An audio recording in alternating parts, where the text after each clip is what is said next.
Salut les jardiniers confinés, ici Élise de l'association Biodiversité. Alors, à défaut de pouvoir se voir, on a décidé de faire des petits tutos.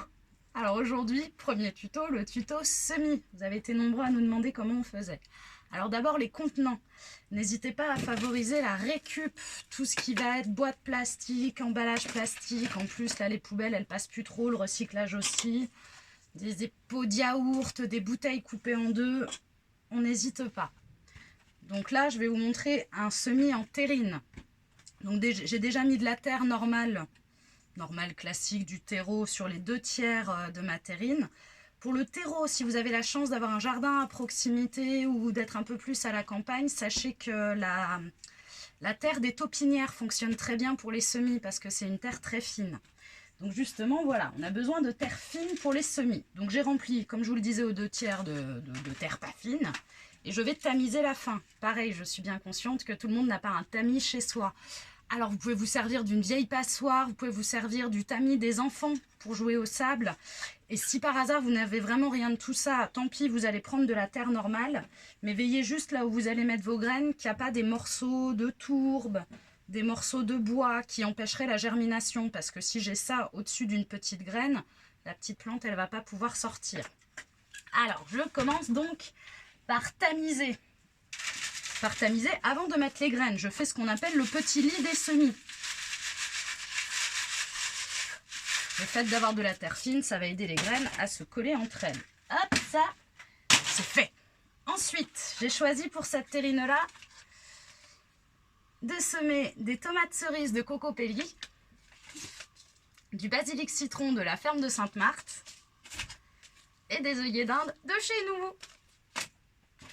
Pour les tomates, alors les tomates ça germe super bien, donc on va pas en mettre 3 tonnes et on les sépare pas mal. Vous voyez, je vais réserver mon premier tiers aux tomates. Je les éloigne. Hop, hop, hop, hop, hop. Puis alors je ne sais pas monter les vidéos, donc ça va être facile de...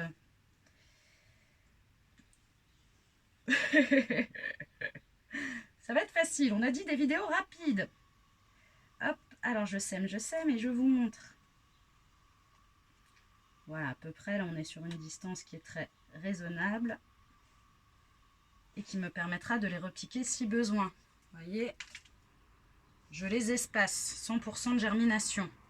Ensuite, le basilic, vous allez voir, les graines, elles sont plus petites. Et il y a d'autres aromatiques comme la marjolaine, la menthe, les coquelicots aussi, bon, qui sont plus des fleurs que des aromatiques, hein, dont les graines sont encore plus petites. Alors quand les graines sont vraiment minuscules, ce que je vous conseille de faire, c'est de mélanger avec du sable.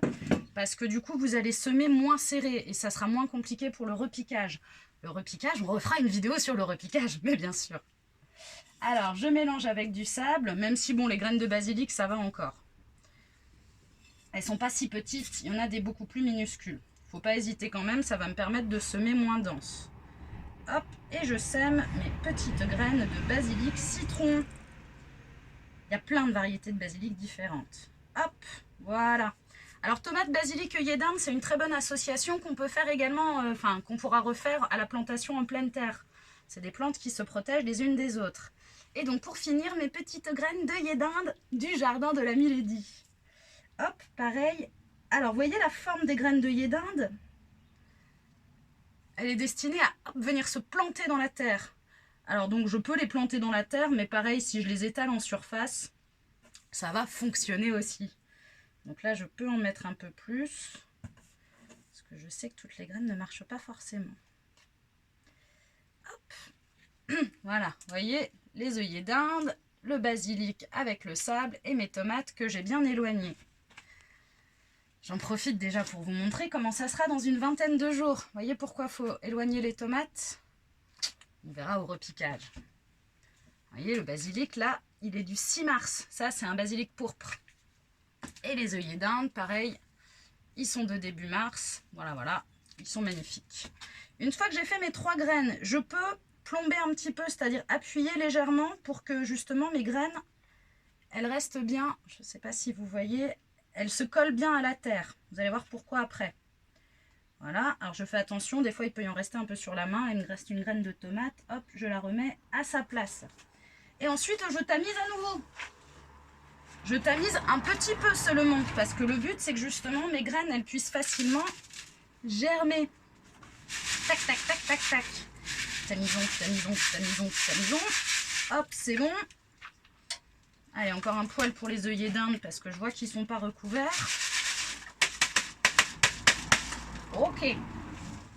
Voilà. Vous voyez? Non. On ne voit plus les graines. Merveilleux. Maintenant, l'arrosage. Alors, l'arrosage, vous avez deux solutions. On va pas arroser comme ça au-dessus avec le goulot d'une bouteille parce que ça va me déranger toutes mes graines, ça va pas aller. Ou je me sers d'un pulvérisateur. Alors pareil, n'importe quel pchit ménager de chez vous, que vous allez juste bien entendu vachement bien rincer après. En général, les plantes n'aiment pas les détergents ménagers. Hein. Ou sinon, ce que vous pouvez faire aussi, c'est que vous arrosez directement dans la coupelle en dessous. Du coup, l'eau, elle va remonter par capillarité. Pareil, ça ne dérangera pas les graines. Donc, ou je pchit,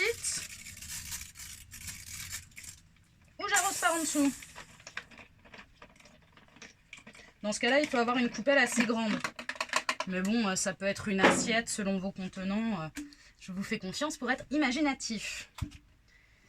On n'oublie pas surtout de bien noter. Il n'y a rien qui ressemble plus à un bébé de tomate qu'un autre bébé de tomate. Donc si vous vous amusez à faire plusieurs variétés, on note toutes les graines que je vous présente. Vous pouvez les commander sur Internet. En tout cas, Cocopédie, Sainte-Marthe, ils livrent encore jusqu'à présent.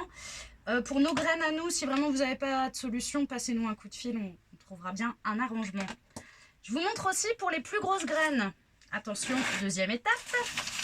Donc là, j'avais déjà préparé ma terre. Les plus grosses graines, ça va être les courgettes, les courges, les fèves aussi, par exemple, les haricots. Là, on a moins besoin de s'embêter avec le lit de semis parce que la taille des graines fait que de toute façon, ça va avoir moins de difficultés à germer. Là, j'ai à nouveau choisi les courgettes de notre jardin. On va en planter une seule par petit trou, la tête en bas, rouler jeunesse. Alors là, je pense que vous ne me voyez plus. Hop, je vais donc modifier. Touc, la tête en bas, rouler jeunesse.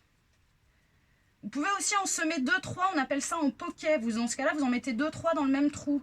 Alors ce qui est embêtant, c'est que si elles germent toutes, eh ben, vous allez quand même forcément perdre 2 pieds. Alors si vous n'avez pas beaucoup de place, faites comme ça. Si vous avez de la place, vaut mieux en mettre un seul. Et tant pis si certains ne germent pas, vous aurez perdu un petit carré que vous réutiliserez ensuite. Voilà, j'espère avoir été claire et pas trop longue. Ah, j'ai été beaucoup trop longue, je vois que ça prend plus de 7 minutes. Je ne sais pas comment on va faire, on va trouver des solutions. Je vous fais des gros bisous, vous nous manquez, prenez soin de vous et à très bientôt.